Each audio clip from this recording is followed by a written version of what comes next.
क्या आपको पता है कटरीना कैफ को उनके अर्ली डेज में सेक्सुअलाइज किया गया था। अपने से डबल एज के एक्टर ने उनके साथ 2 घंटे तक एक किसिंग सीन किया था और यहाँ तक कि उनकी पहली फिल्म में ही उनसे इंटीमेट सीन तक कराए गए। तो आज की वीडियो में बात करेंगे कटरीना कैफ के उन डार्क सीक्रेट्स के बारे में।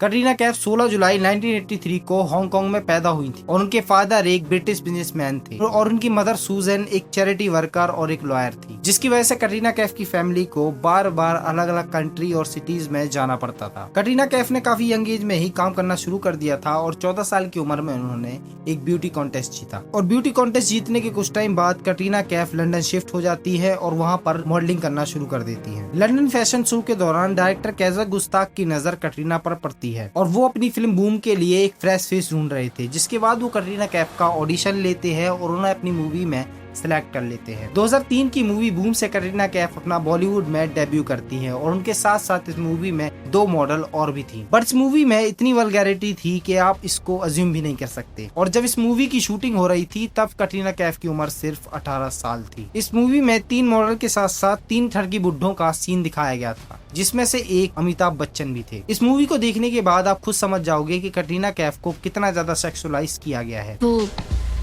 अपने आप को आपसे छोटा नहीं मानता। क्या बोलाते हो अपने आप? बहुत।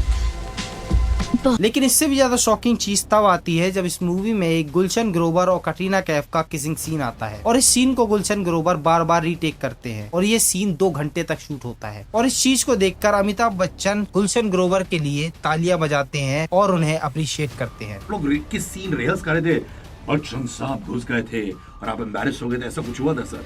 नहीं, वो अपने सीन की तैयारी के सिलसिले में वहाँ पर आए थे, तो उन्होंने क्या कहते हैं कि हमें इनकरेज किया और मजाक में डायरेक्टर को बोला, ये क्या है यार, इनका सीन इतना बढ़िया हो रहा है और हमारा सीन कैसा शूट करने वाले हो। और क्या आपको पता है इस मूवी का प्रोड्यूसर कौन था? तो इस मूवी की प्रोड्यूसर थी टाइगर श्रॉफ की मम्मी यानी आयशा श्रॉफ। बॉलीवुड में इतना हरेस होने के बाद कटरीना कैफ बॉलीवुड छोड़ने की सोचती है और साउथ इंडस्ट्री में काम करना शुरू करती है और 2004 में कटरीना कैफ तेलुगु मूवी मल्लेश्वरी करती है और इस मूवी में था ये सीन।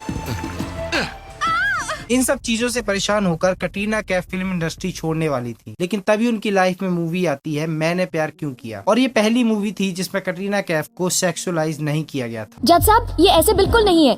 Thank you Sonia. क्योंकि ये मूवी थी सलमान खान की। सलमान खान की इस मूवी के बाद कटरीना कैफ को बॉलीवुड में लोग जानने लगे थे और यहाँ तक कि लोग उन्हें रिस्पेक्ट भी देने लगे थे, जिसके बाद कटरीना ने काफी सारी back to back hit movies दी, जैसे नमस्ते लंदन, अपने, पार्टनर और वेलकम। फिर आया साल 2008। 16 जुलाई 2008 कटरीना कैफ के बर्थडे पार्टी पर सलमान खान और शाहरुख खान आते हैं और उस पार्टी के दौरान कुछ पर्सनल बातों पर दोनों की बहस हो जाती है और ये बहस इतनी बढ़ जाती है कि दोनों मारपीट पर उतर आते हैं। 16 जुलाई 2008 यही वो तारीख थी जब बॉलीवुड के 2 सुपरस्टार दुश्मन बन गए थे, जिसके बाद दोनों ने सालों तक एक दूसरे से बात नहीं की। 2008 के बाद कटरीना कैफ और अक्षय कुमार के डेटिंग रूमर्स वायरल होने लगे, क्योंकि दोनों ने बैक टू बैक 7 मूवीज में काम किया और दोनों की केमिस्ट्री ऑडियंस को बहुत पसंद आ रही थी। और इन सब न्यूज को सुनकर सलमान खान काफी ज्यादा इनसिक्योर हो गए और उन्होंने अक्षय कुमार के साथ कटरीना कैफ को काम करने से मना कर दिया और दोनों ने 10 साल तक एक दूसरे के साथ काम नहीं किया। सर 10 साल कैसे लग गए आपको साथ में आने में? ये बताएगी। तो क्या था मतलब 10 साल नजर नहीं आया। 2009 में कटरीना कैफ सलमान खान को चीट कर देती हैं और उसकी वजह होते हैं रणवीर कपूर। कटरीना कैफ और सलमान खान के ब्रेकअप की हर तरफ खबरें छाई हैं। आप जल्दी से शादी कर लो, कैटरीना तो आपके हाथ से छूट ही गई है, कहीं जरीन भी जल्दी से जल्दी ना छूट जाए। अब तेरे को कैसा पता कि छूटी कि नहीं छूटी? 2009 की मूवी अजब प्रेम की गजब कहानी से रणवीर कपूर और कटरीना कैफ डेट करने लगे थे। कुछ टाइम तक इन दोनों ने अपने रिलेशनशिप को प्राइवेट रखा, लेकिन इवीजा वेकेशन की फोटोज ने इसको ओपन कर दिया। आप शादी किससे करिए, सलमान सर से या रणवीर कपूर से? जिसके बाद दोनों ने लिव इन में रहना शुरू कर दिया, पर 7 साल रिलेशनशिप में रहने के बाद रणवीर कपूर कटरीना कैफ को डिच कर देते हैं। एक्ट्रेस कटरीना कैफ रणवीर कपूर से ब्रेकअप के बाद पूरी तरह से टूट चुकी हैं। कटरीना अपने रिलेशनशिप के टूटने के दर्द में इस कदर डूबी हुई है कि रिसेंटली उन्हें बांद्रा के चर्च में रोते हुए स्पॉट किया और कहा यह भी जाता है कि रणवीर कपूर की मम्मी नीतू कपूर कटरीना कैफ को बिल्कुल भी पसंद नहीं किया करती थी। ऐसे में हमेशा से सवाल उठते आए हैं कि आखिर रणवीर कपूर के पेरेंट्स कटरीना को क्यों पसंद नहीं करते। और ब्रेकअप के टाइम ही दोनों जग्गा जासूस मूवी पर काम कर रहे थे। कुछ रिपोर्ट्स के हिसाब से दोनों की सेट पर काफी ज्यादा लड़ाइयाँ होती थी। उसे दिन during an interview session, Katrina snapped at her beloved co-star Ranbir. तेरा माइक क्यों गिरता रहता है? You want help?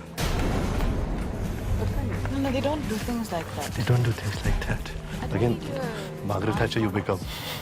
No, because that is something I don't agree with. झगड़ते रहती है सर।